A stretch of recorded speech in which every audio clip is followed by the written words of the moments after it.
मुझे बताओ 24 में मोदी जी को प्रधानमंत्री बनाओगे क्या? अरे जोर से बोलो, बनाओगे? भाजपा सरकार बनाओगे? 300 से ज्यादा सीटों के साथ बनाओगे? तो मेरे साथ दोनों हाथ उठाइए, उठाइए दोनों हाथ, मुट्ठी भींचिए और प्रचंड आवाज से बोलिए, भारत माता की, भारत माता की। आवाज जानी चाहिए कि हरियाणा में फिर से 10 की 10 सीटें पर कमल खिलने वाला है। मेरे साथ दोनों हाथ उठाओ, सभी लोग पीछे तक उठाए दोनों हाथ, विजय के संकल्प की मुट्ठी भींचिए और प्रचंड आवाज से बोलिए, भारत माता की, भारत माता की। मंच पर उपस्थित बोलो जय श्री राम।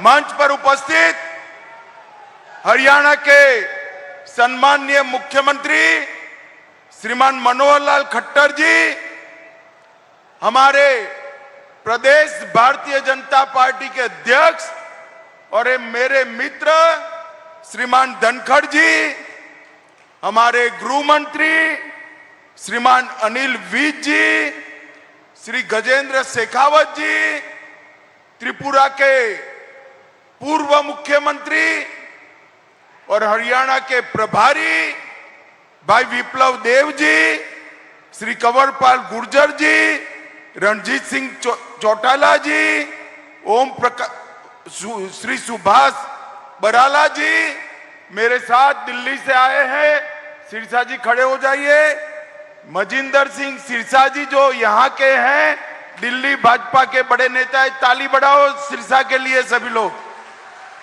और आज मंच पर बैठे हुए मंत्रीगण, विधायकगण, सांसदगण, हमारी बहन जो यहाँ से लोकप्रिय सांसद है, और आज सुनीता बहन के साथ बैठे हुए सारे सांसद महोदय, और आज की सभा में यहाँ पर उपस्थित प्यारे भाइयों बहनों माताओं और मेरे जिगर के टुकड़े जैसे युवा मित्रों, आप सभी को नमस्कार। सबसे पहले हरियाणा की पवित्र भूमि, जहां गीता की रचना करने के लिए श्री कृष्ण ने जिस भूमि को तय किया, वो हरियाणा की भूमि को प्रणाम कर कर मेरी बात की शुरुआत करना चाहता हूं। मैं अभी अभी गुरुद्वारा चिला साहब में मत्था टेक कर आया, जहां स्वयं प्रथम गुरु नानक देव जी महाराज 40 दिन तक रहे, और दसम पिता ने भी जहां जब पंजाब छोड़ा तो यहीं पर निवास किया। ये पवित्र गुरुद्वारा और इस भूमि को मैं प्रणाम करता हूं। मित्रों, मैं जब भी आता हूं हरियाणा, तब हमेशा इस बात को याद करता हूं कि जब जब भी देश पर संकट आया, तो ये पंजाब हरियाणा की भूमि ने चट्टान बनकर देश के दुश्मनों के सीने छल्ली कर दिए, अपना रक्त बहाकर मां भारती को हमेशा के लिए सुरक्षित रखा। मैं वो हरियाणा की वीरांगना माताओं को भी प्रणाम करता हूं, जिन्होंने देश को एक नहीं अनेक बलिदानी बेटे दिए और हंसते हंसते अपने बेटे को भारत मां की सुरक्षा के लिए समर्पित कर दिया। मैं वो माताओं को भी प्रणाम करना चाहता हूं। ये हरियाणा खिलाड़ियों की भूमि है। देश को अगर मेडल मिलता है तो हर तीसरा खिलाड़ी हरियाणा से होता है। यहां जब खेलों की शुरुआत हुई, मैंने मनोहर लाल जी को कहा, मनोहर लाल जी जरा दिल बड़ा कर कर ये धाकड़ खिलाड़ियों के लिए करिए, और मनोहर लाल जी ने भी 9 साल में खिलाड़ियों के लिए ढेर सारी योजनाएं जाहिर की है।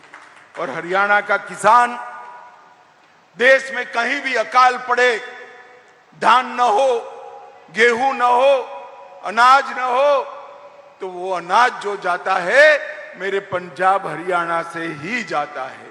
वो किसानों को भी मैं प्रणाम कर कर मेरी बात की शुरुआत करना चाहता हूं। मित्रों, आज जो कार्यक्रम है ये विशाल जनसभा है। मैं अभी गुरदासपुर से आया, आज सिरसा हूं। देश भर में भारतीय जनता पार्टी के कार्यकर्ताओं के दौरे लगे हैं। 9 साल तक नरेंद्र मोदी जी ने जो भारत की सेवा करने का प्रयास किया है और आपने विशेषकर हरियाणा वालों ने 2-2 बार सभी की सभी सीटें भारतीय जनता पार्टी में झोली में डालकर मोदी जी को प्रधानमंत्री बनाया। इसलिए मैं हरियाणा की जनता का यहां से धन्यवाद करने आया हूं। मित्रों, ये 9 साल देश के इतिहास में सुवर्ण अक्षरों से अंकित होने वाले।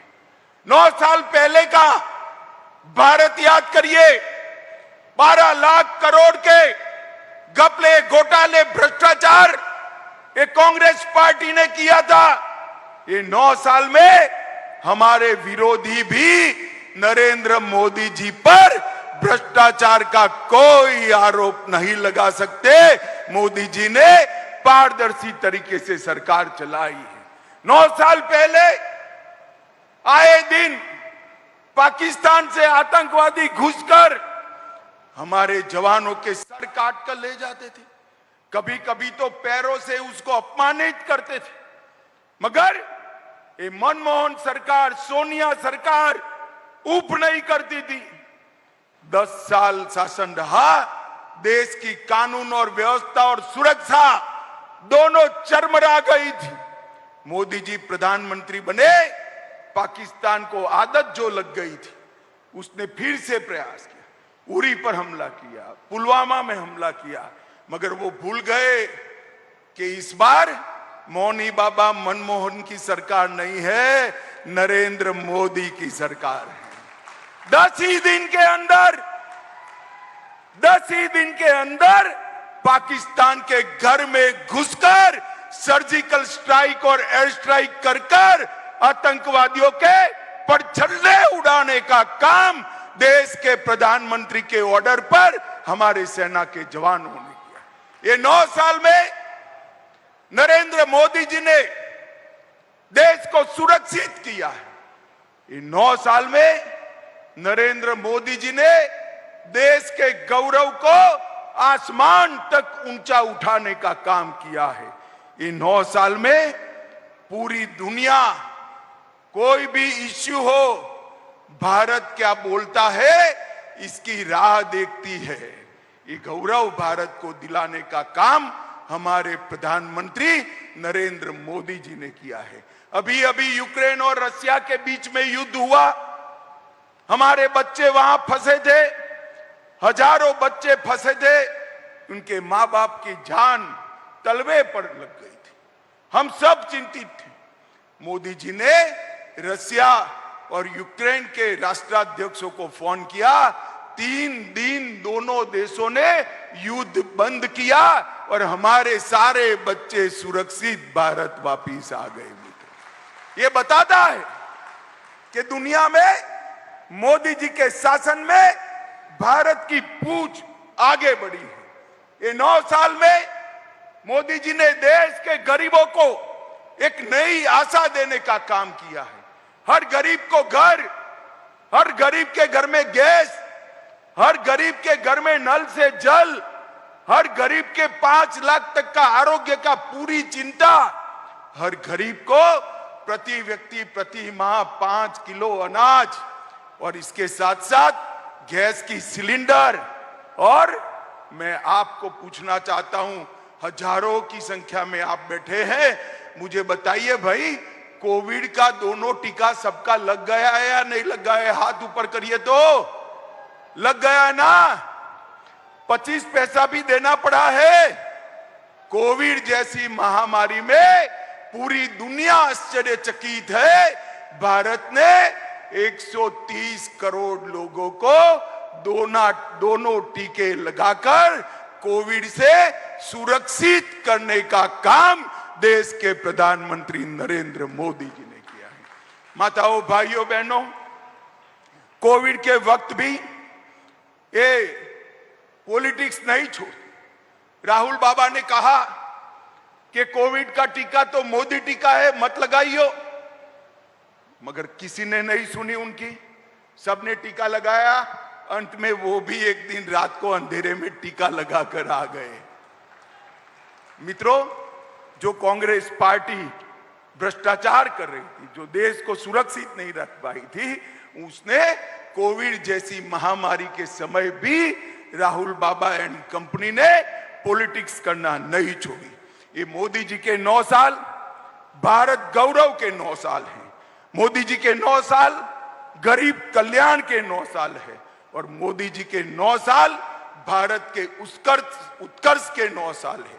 मित्रों, आज कोविड के बाद पूरी दुनिया मंदी के चपेटे में है।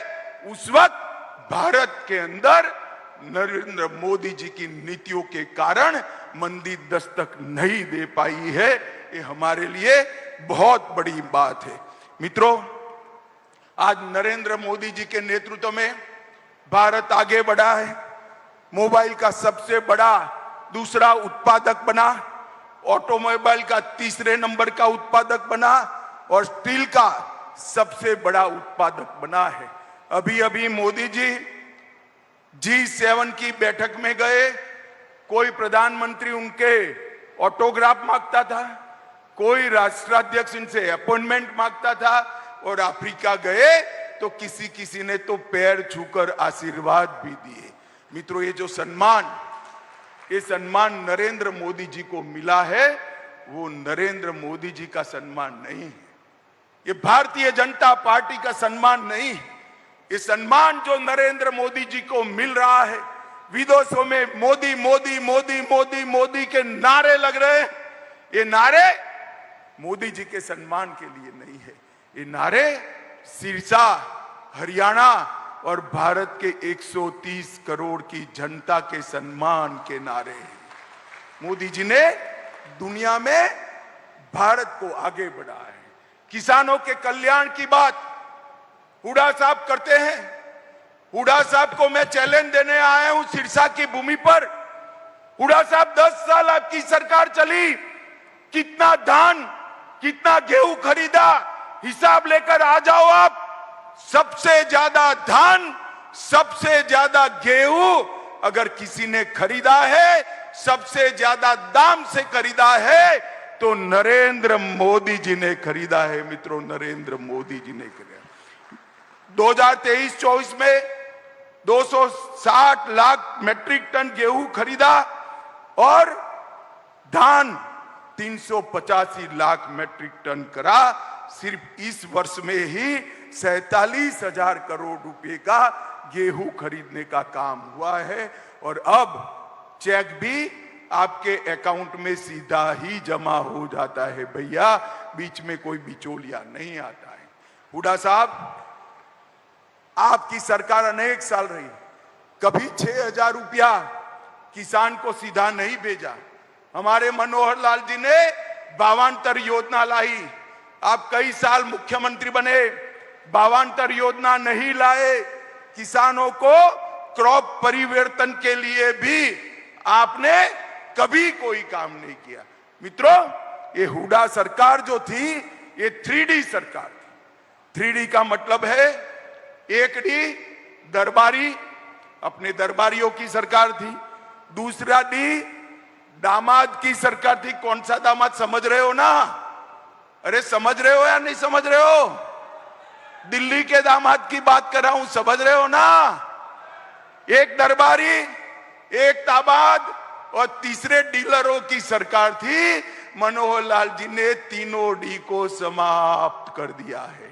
मित्रों, मनोहर लाल खट्टर एक प्रकार से पहले पूरे हरियाणा के मुख्यमंत्री थे। पहले मुख्यमंत्री जो होता था वो सिर्फ रोहतक का होता था, रोहतक के अलावे किसी की चिंता नहीं करता था। भारतीय जनता पार्टी की सरकार बनने के बाद मोदी जी की सारी योजनाओं को मनोहर लाल जी ने जमीन पर पहुंचाया और पूरे हरियाणा का विकास करने का काम हमने किया है और हर वर्ग का हमने विकास किया है। हरियाणा का धाकड़ जवान, धाकड़ किसान और धाकड़ खिलाड़ी, ये तीनों देश की शान है मित्रों। और हरियाणा देश का सबसे बड़ा बासमती चावल निर्यात करने वाला राज्य ये 9 साल में बना। देश का सबसे पहला केरोसिन मुक्त राज्य बना। देश का सबसे पहला पढ़ी लिखी पंचायतों वाले राज्य बना। देश का सबसे पहला ओडीएस प्लस राज्य बना। और हरियाणा की विकास दर 2015 से 22 तक 6% से ज्यादा रही है।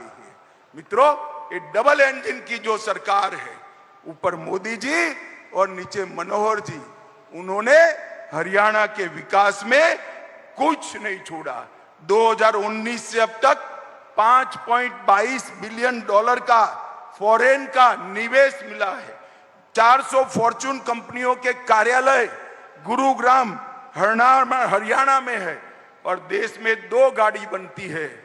मेरी बात ध्यान से सुनना सिरसा वालों, देश में 2 गाड़ी बनती है तो इसमें से 1 गाड़ी मेरे हरियाणा से बनकर देश में जाती है।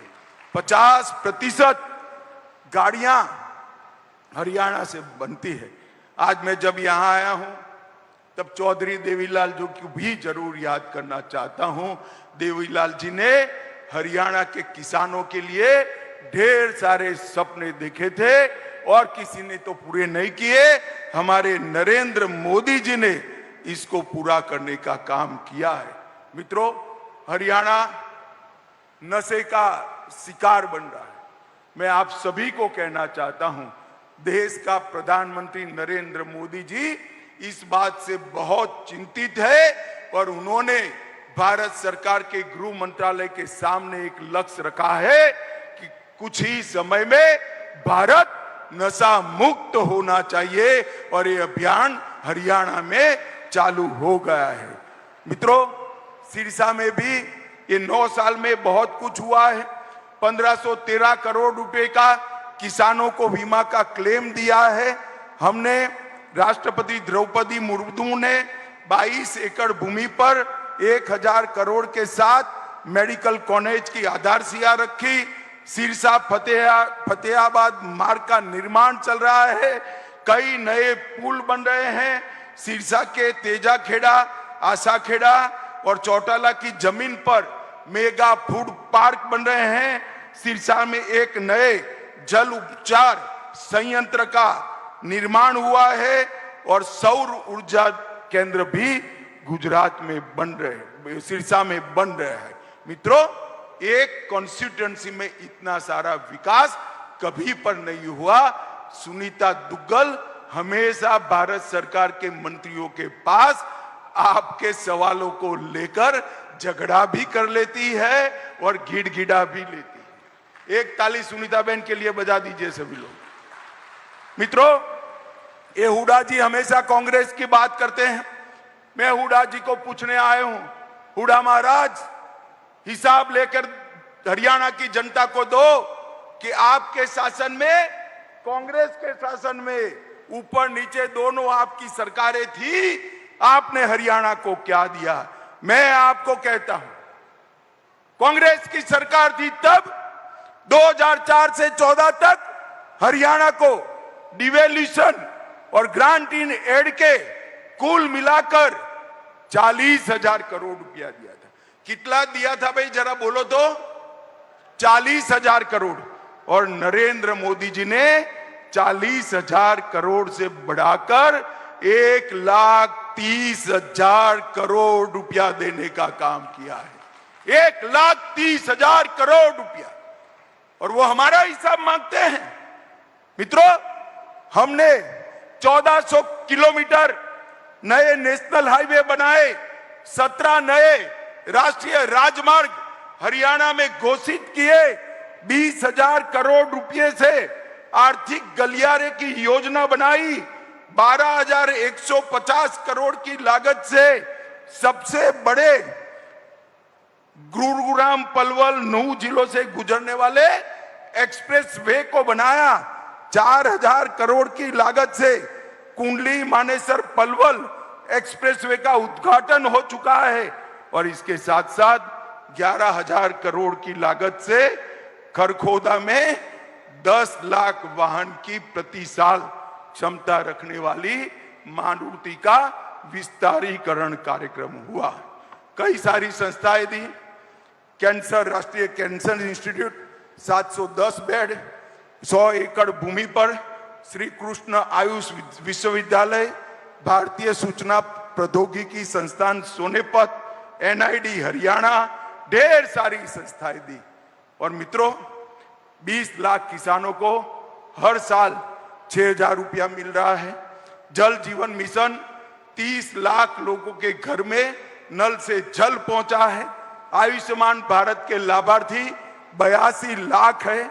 7.5 लाख शौचालय बन चुके हैं। 1 करोड़ 30 लाख लोगों को फ्री ऑफ कॉस्ट प्रति व्यक्ति 5 किलो अनाज मिल रहा है। प्रधानमंत्री आवास योजना के टोटल 75,000 से ज्यादा घर बने हैं और ढेर सारे काम किए हैं। अंत में मैं एक ही बात कहना चाहता हूं, सिरसा वालों, आप मुझे बताओ, ये कश्मीर जो है वो हमारा है या नहीं? जोर से बोलो भाई, कश्मीर हमारा है या नहीं है? धारा 370 हटनी चाहिए थी या नहीं हटनी चाहिए थी? अब तक किसी ने काम नहीं किया। मोदी जी को आपने 10 की 10 सीटें दे दी, फिर से प्रधानमंत्री बने। 5 मई 2019 को एक ही झटके से धारा 370 को मोदी जी ने समाप्त कर हमेशा के लिए कश्मीर को हमारा कर दिया। और ये कांग्रेस वाले कहते थे मत करिए मत करिए। मैंने पूछा राहुल बाबा को क्यों ना करे, तो कहे कश्मीर में खून की नदियां बह जाएगी। राहुल बाबा, खून की नदी छोड़ो, किसी की कंकर चलाने की भी हिम्मत नहीं हुई है ये नरेंद्र मोदी सरकार। माताओं, भाइयों, बहनों, हरियाणा के आशीर्वाद से आपने 2 बार मोदी जी को प्रधानमंत्री बनाया है। 2024 में भारतीय जनता पार्टी के कार्यकर्ता आपके पास आएंगे, हाथ जोड़कर आपका आशीर्वाद मांगेंगे। मैं भी आज हरियाणा की जनता को अपील कर जाता हूं कि फिर से एक बार 10 की 10 सीटें मोदी जी की झोली में डालिए और देश को दुनिया में नंबर 1 बनाने के लिए 2024 में मोदी जी को प्रधानमंत्री बनाइए।